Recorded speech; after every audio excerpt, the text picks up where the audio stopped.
This is Diana Sullivan in Austin, Texas.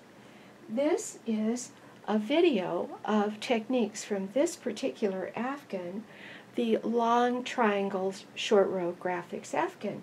It's part of my Afghan in a day or less series, and it's available as a digital pattern over at www.dianaknits.com.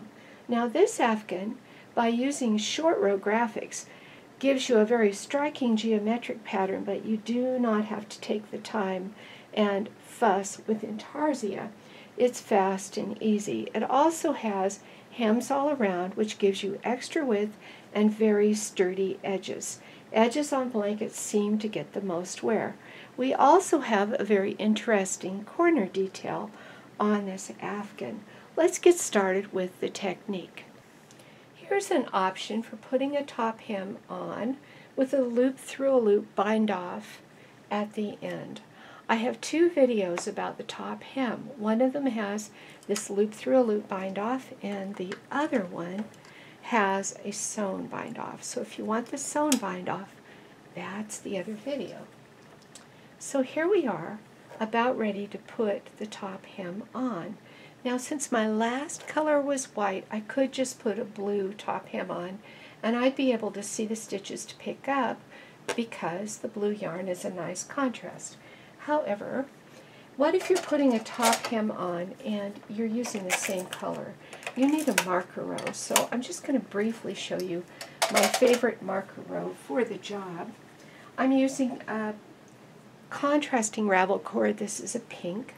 And I simply wind over and under the needles, right on across.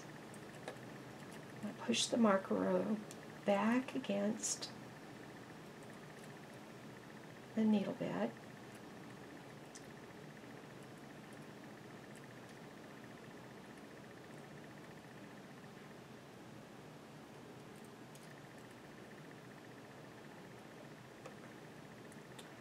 And I put this marker on before I start knitting my hem rows. Now I'm all set to go ahead and do the first part of my hem, which will be the outside of the hem. And that was 12 rows on the swatch. Now you can make your hems as big as you want on your blanket. Oh, and I have to set the carriage to knit all the needles.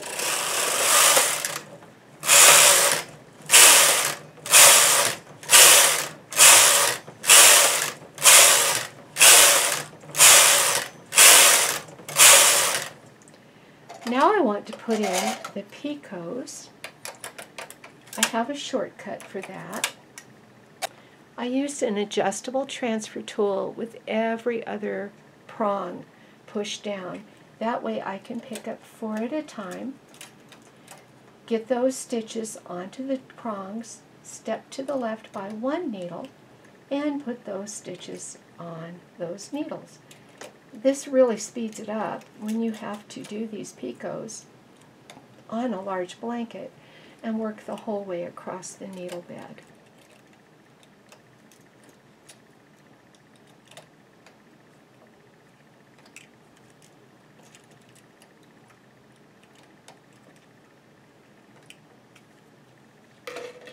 When the transfer's done, take a moment to make sure that all the needles are in work, and then you need 12 rows for the inside of the hem.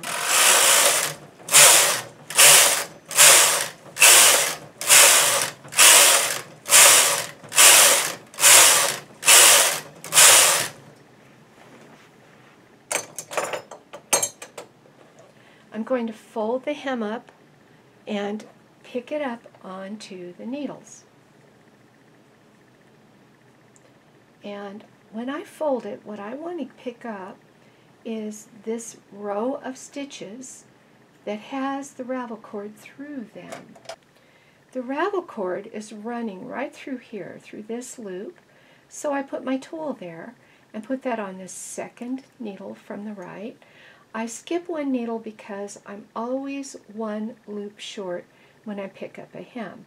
Now the next place the ravel cord goes is through this stitch, so that's the next loop that goes on, and the next place it goes is through this one, And I'm trying to just get the stitch and not the ravel cord, but you know, it doesn't matter that much if you happen to catch the ravel cord. I finally got it just the way I want. And after you do a few, you can speed up and use the 2 prongs.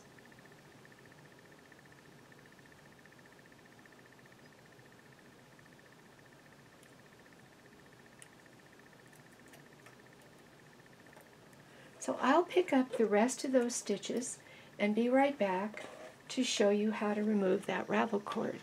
If you didn't split the ravel cord anywhere, it'll pull right out. But if you did split it, now mine's coming out really well, but suppose I had split it, then I could just take a snip here and there in the pink ravel cord only, and it'll come out. So it's pretty easy to get the ravel cord out. Let's just have that out, and I can use it again. And once my ravel cord's out, I'm going to put my weights back on.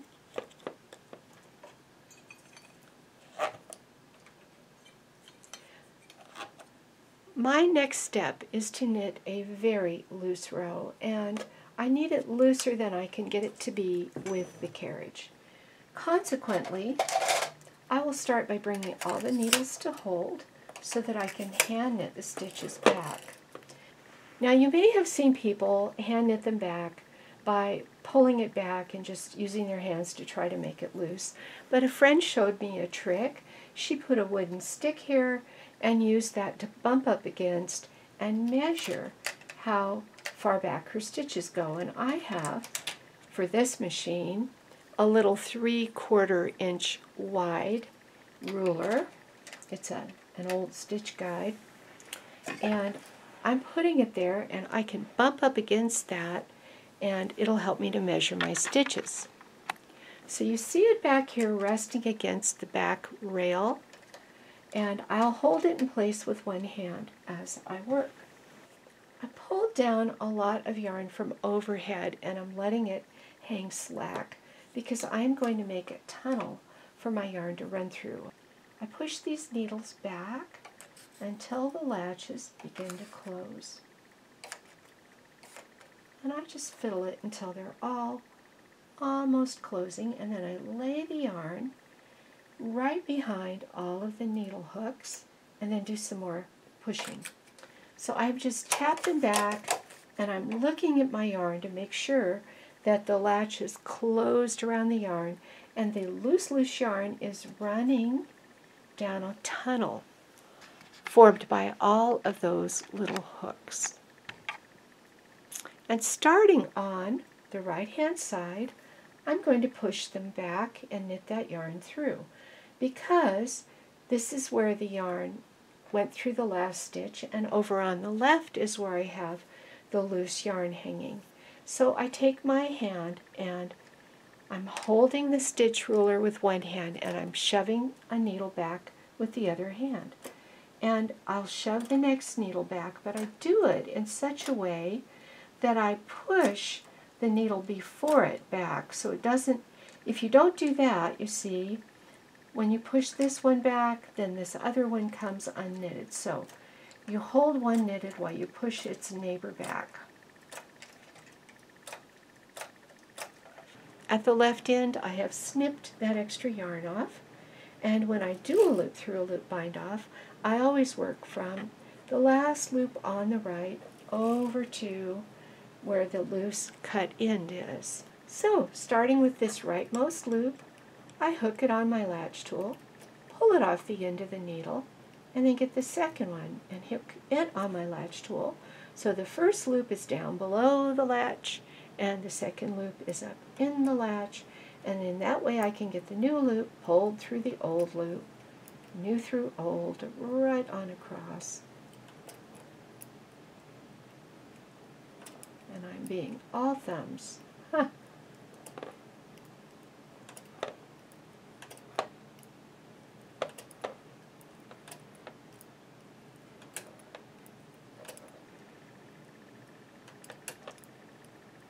The purpose of that ruler was to get a really long loop.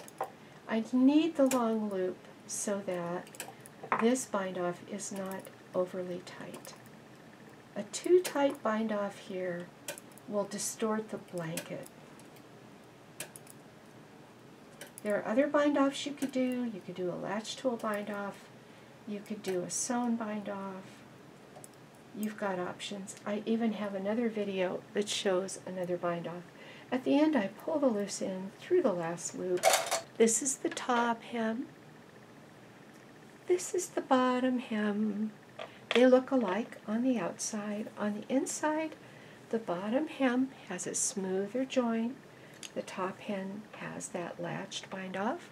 But look how nice and even it is because I used my ruler. So that gives you a fast way to bind these off if you don't want to take the time to do a sewn bind off on your upper hem.